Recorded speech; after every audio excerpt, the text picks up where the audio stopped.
I wanted to elaborate a little bit on the question. At the beginning, I was going to include some of the latest findings regarding how soil temperature is hastening or slowing down the onset of the phenological stages. I invite you to look at the talk that was given at the Vintage Report in Napa in 2017. It's a video. We invited this professor from Harvard, and what she pointed at, which I find is very interesting, is not as simple as warmer soil temperature, earlier bud break, earlier bloom, earlier set, earlier veraison. Actually, the plant response is non-linear to heat accumulation, which means that you will see earlier and earlier phenology with warmer temperature up to a point. And beyond that threshold, more heat accumulation will actually delay the next phenological stages. And she beautifully explained that, and it's now the standard model that is being used to predict what's going to be the effect of more elevated temperature, not at speeding up phenology, but actually at slowing it down. So there is an optimum, and she explains it much more clearly in this video. So what I would like to do now that we have had Mark's view is what happened during these months of April, and how is that actually interacting with what we understand about plant phenology. So what's very important to remind ourselves is that from bud burst to bloom, and more specifically from bud burst to leaf node development number 8, most of the plant inherent development is not relying upon atmospheric condition, but it's rather relying upon how much reserves are available. And that is the carryover effect from last year. So within that red boxes, we have a lot of things that are actually likely to carry over what happened last year, since early vine development depends upon energy available. And to illustrate that, I thought it might be relevant to look at what happened last year in Bordeaux in response to frost. This is one of the things that we need to be ready for. We should see more erratic extreme events. Maybe I'm completely off topics here talking in California about frost, but in case I am not, in case we have frost event, I thought it would be interesting to share with you what we've observed. And look on your left-hand side, you see a map that shows the combined effect of shoot number multiplied by shoot diameter. We do that by dragging a laser beam behind a tractor, which counts on a per linear meter of vine row how many biomass the plant has been producing. So instead of essentially weighing the shoots and coming up with a pruning wood at some disparate points, we have a continuous measurement of how much biomass has been synthesized the previous year. And you see that before 2017, we had area in this block on the top where we observed more than 500 square millimeter of wood section per square meter of ground, and essentially most of the block had synthesized over 450 square millimeter of wood. After the frost knocked the leaf area development during stage 2 in 2017, the plant had to reset itself because the leaf area had burnt due to the frost, and ask for an additional storage use in order to boost a second leaf area development within 2017 period 2. The price to pay for that is a decline in the amount of carbohydrates that were stored. And you see when we came back the year after, before bud break, on average, the amount of wood available to sustain the growth in 2018 has been knocked off by 10%. So this illustrates with a simple map how climate is affecting the distribution of wood and what's going to be available to fuel the beginning of grain growth during period 2. I think it's important. Here we had an illustration with frost, but similarly, as Mark was highlighting, a dry winter will also cause a lowering in the amount of nitrogen, which means that it will have a carryover in in the next year. Remember 2014, very dry, therefore less nitrogen available, therefore less reserves, and therefore less yield in 2015. So I think it's important to start connecting the dots from one year to the next. Heat wave, similarly, will disrupt the timing of phenology. That's why I was hinting at the work presented by Volkovich at the Vintage Report. But if you browse through the literature, same results are coming from New Zealand, from Bordeaux, from Portugal. Heat wave will sometimes slow down the speed at which phenological reserves are going to be, physiological reserves are going to be used. So that leads to my second take-home. When you try to have corrective actions based on wood production, well, the simple rule of thumb is that if the footprint of last year has had for a consequence to lower the pruning weight or to lower the wood index, well, you have a set of actions to take for the next year. Whether you're lowering the number of nodes left after pruning, whether you remove cover crop or increase fertilization, all of that has to do with how you play with the pool, the initial pool of carbohydrates available before next season kicks in. And similarly, if wood index has increased, you try to mitigate the fertilization. So why is that important? Well, because at the end of period 2, we can define the crop coefficient. And what is the crop coefficient? Well, the crop coefficient is what is defined right before period 3 starts. And why it is? Well, in theory, the crop coefficient describes plant ability to transpire. So what you have to understand is that on a daily basis, the amount of water the plant uses varies. Every day it varies, and it's actually set by the climatic demand. A high climatic demand, provided there is no other sources of limitation, will drive a higher water use for a given plant, and that same plant will transpire less if the climatic demand is lower. So the crop coefficient essentially will drive the amount of daily water use considering the climatic demand, but with that it will also drive the speed at which water in the soil will be depleted, and therefore what's going to be the timing and the severity of water deficit. So it's very important to connect something that happens early, the crop coefficient, with what is going to induce in terms of precocity, severity of deficit. And last, as we will discuss, the crop coefficient is a very early information that tells you what's going to be the yield potential for maximum berry volume. Technically speaking, the vine crop coefficient, since it is a plant-based measurement, is derived from a plant-based index. And this one here is the sap flow. So what we've been doing, we've been computing the maximal amount of water the plant could use. We've divided by the maximum climatic demand. And when the peak transpiration is being reached, we are able to characterize the maximum crop coefficient.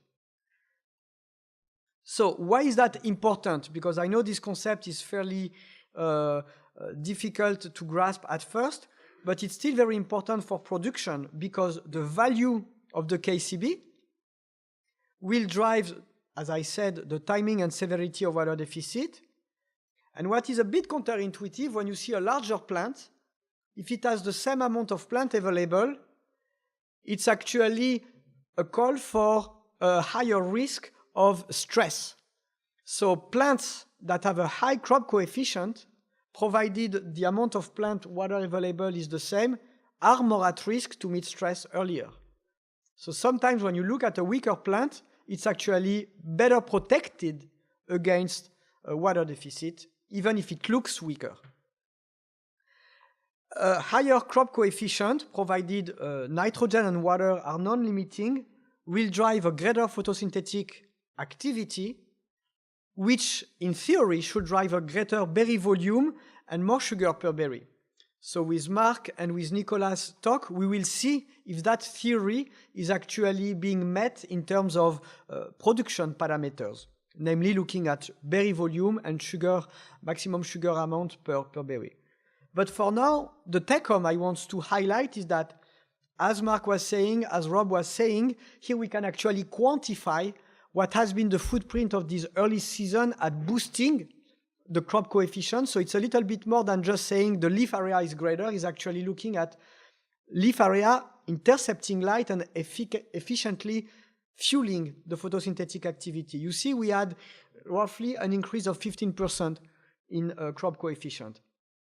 That's looking at all the vineyards that have been consistently, years in, years out, being tracked. You see we went from under 40% to almost 50% on average. So the questions I'm asking here is, okay, we see the plumbing of the plant is set up to have larger pipes. Essentially, when you have a greater KCB, you have greater pipes, you have more water being vaporized into the atmosphere. What I'm saying is that, okay, so if by the end of May, by the end of June, we see a greater KCB, can we already predict that berry volume will be greater in 17 than in 16 and 15? Can we actually use data based upon the anatomy of the berry to corroborate that point? That's what will be discussed with Mark and Nicolas. But keep in mind, I'm going to connect berry volume variation and the total sugar amount per berry with this graph.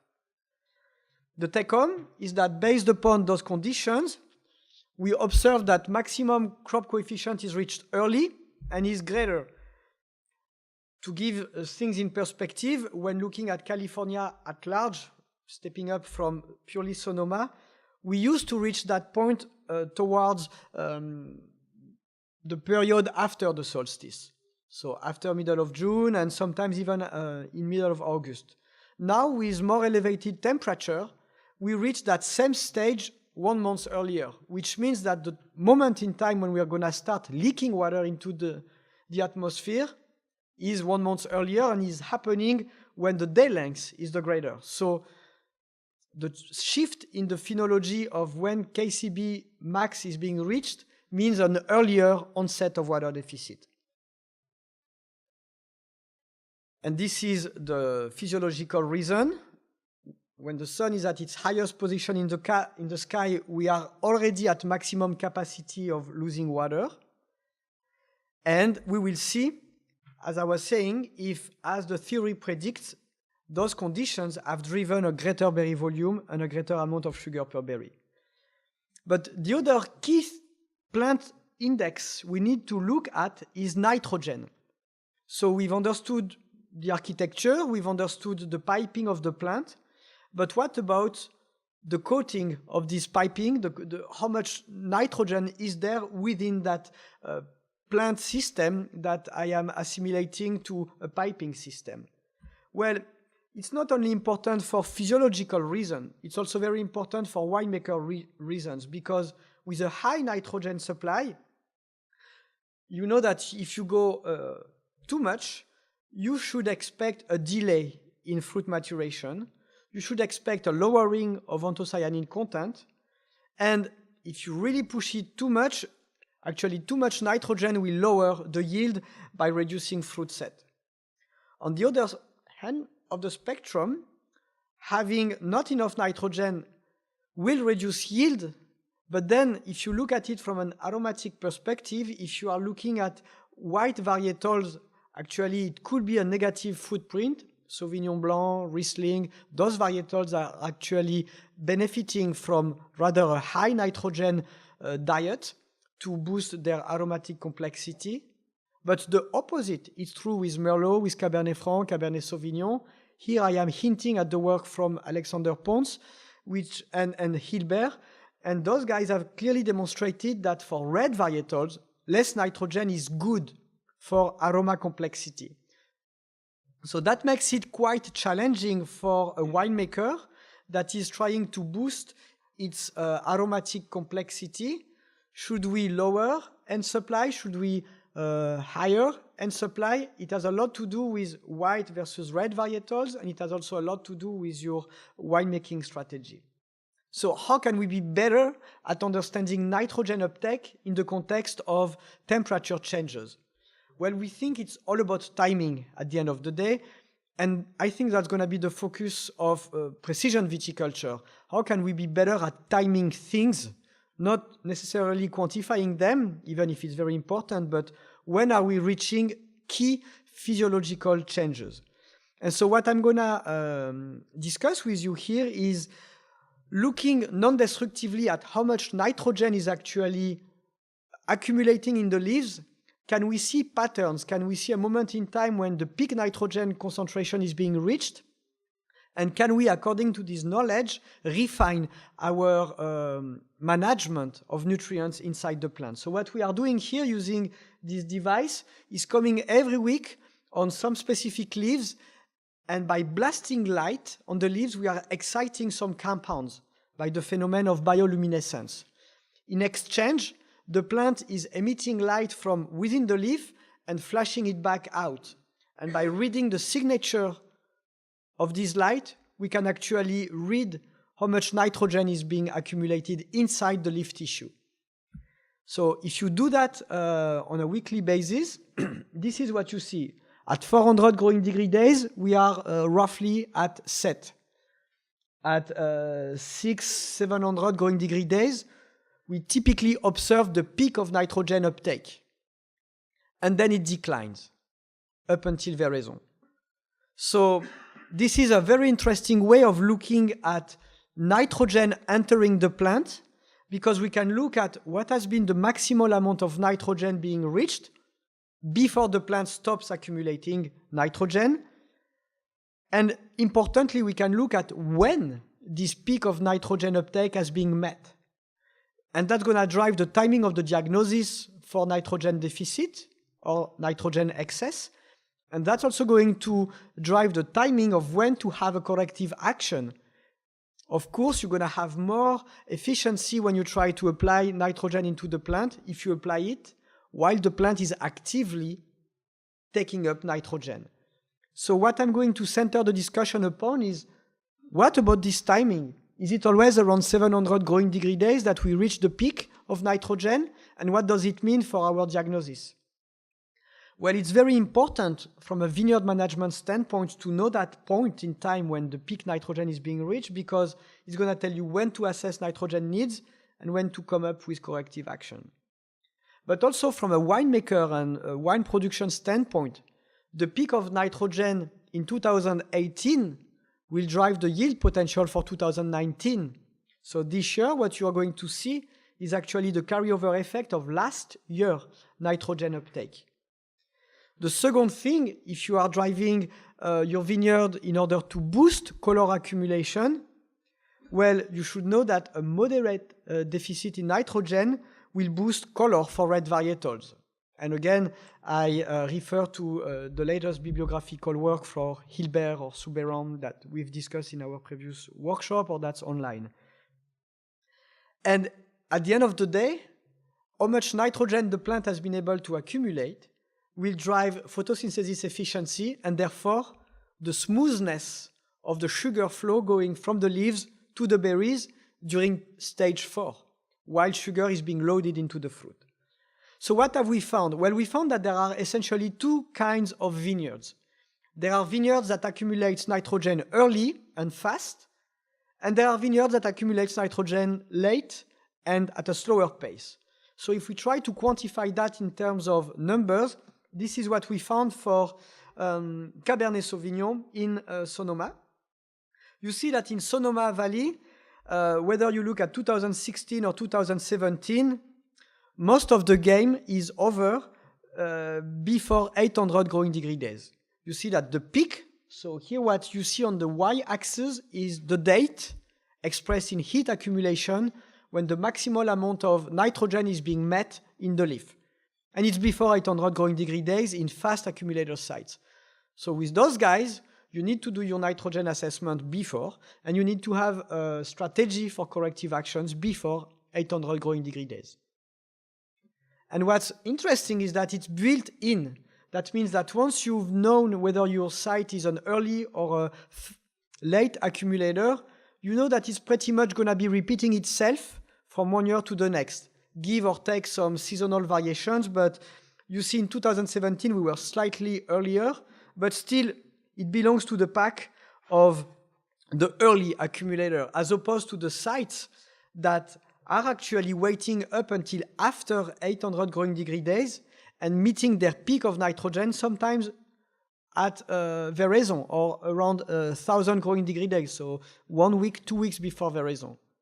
And for those guys, the bad trend is to early diagnose deficit, when in fact those sites are simply slow in getting there.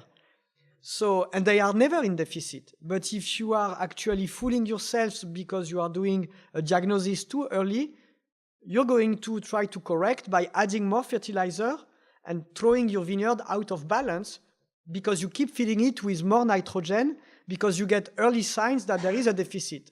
When in fact, those vineyards are actually commanding a later date for your nitrogen assessment. And I think in the context of more elevated temperature with less moisture in the soil due to drought, nitrogen is the second thing that's going to hit us. We are going to get better at monitoring water flow, but we need to be better at understanding the flow of nitrogen considering limitation in water flow. So I think this is something to be really aware of for the years to come, because yield variations, once we get down the optimum irrigation strategies, are going to come from nitrogen supply variations. So knowing whether you have a late or early nitrogen accumulator is important. I illustrated it with Cabernet, but the same is true with Merlot. You see, we have sites that have to wait until a certain amount of heat has been reached and sites that are much quicker. So know your site, and this will be my fourth take-home message. In terms of nitrogen uptake, I think we can actually link the two. This is why I spoke about crop coefficient earlier. But years that have an earlier maximum crop coefficient should be achieving earlier a peak nitrogen. And something that's also very interesting is that when we have a lot of biomass that has been accumulated, as indicated by a higher maximum crop coefficient, if the same amount of nitrogen has been available at the root system, well, this amount will be diluted into more biomass, which results into the false perception that there is a nitrogen deficit, but it's not because there is less initial nitrogen in the pool of the root reservoir. There is simply more biomass to be diluting this nitrogen into. So it's always important to assess your nitrogen needs or your any nutrient needs in terms of how much biomass are you diluting these nutrients into. The practical take-home from those readings is that we need in the future to keep the vine, at least if you are growing phenolics, you need to make sure you're not pushing too much nitrogen into your plant by not assessing too early your need for nitrogen. So essentially the take-home is make your assessment whether nitrogen is needed when the peak of nitrogen uptake is being reached, somewhere during period 3. So that you do your nitrogen assessment at the highest nitrogen concentration. And bear in mind that if you have earlier a higher crop coefficient, well, it's okay if you see a small decline in nitrogen concentration. It's simply a dilution effect. It's not because you are suffering from not enough nitrogen. So if your plant appears to be giant, and if your nitrogen is lower, well, it's expected. So with that in mind, I'd like to invite Marc and Nicolas to discuss how this stage setting during period 1, 2, and 3 is actually affecting the berry ripening patterns. And so we're going to look at stage 4, how much sugar and how much volume gain is being observed, and stage 5 with the two next speakers. But before I do that, I'd like to characterize a little bit the context within which those ripening patterns are going to be discussed. Again, I've been looking at the warmest and the coldest sites.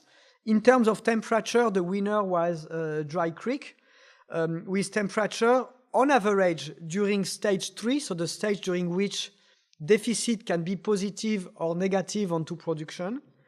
And you see that in 2017, on average, during those 30 days, we were at 42 Celsius, which is around 108 Fahrenheit on average, if you look at the maximum temperature. We've never seen that over the last 4 years. And then I've looked at a heat spell in terms of vapor pressure deficit. Why am I doing that? Well, remember, KCB, if you talk in terms of plumbing vocabulary, tells you the size of the pipes through which water are going to vaporize.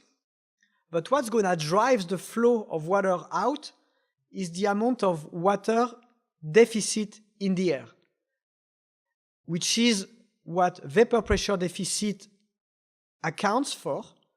Vapor pressure deficit actually tells you how dry and how warm is the air outside. And therefore, what's going to be the pool of water draw, how quickly your wet clothes are going to basically dry out, is expressed by the notion of vapor pressure deficit. And a high vapor pressure deficit, 6, 7, 8 kilopascal, means that the draw of water by the deficit of moisture in the air will be extreme. So if you combine large pipe with an extreme draw of water vapor, well, you have a recipe for earlier water deficit and cavitation, because sometimes if the draw is too quick and if the size of the piping is too wide, you will simply induce cavitation, the water column will break, and you will have air bubble inside your vascular tissue. High crop coefficient combined with high VPD, that's a recipe for cavitation, and later on it might be a recipe for fruit sugar accumulation stop. On the good side, in Sonoma being so complex, you see that even in a warm year like 2017, Carneros here win the prize, but we also had, I think, Bennett Valley, Green Valley amongst the pack of very low accumulation of heat spell. You see we were actually below 4.5 kilopascal, so very normal.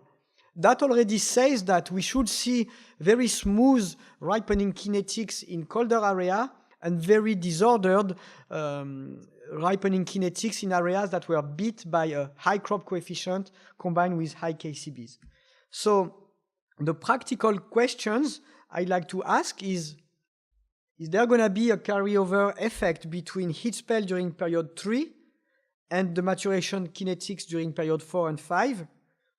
What are going to be the carryover effects in terms of plumbing machinery, cavitation risk?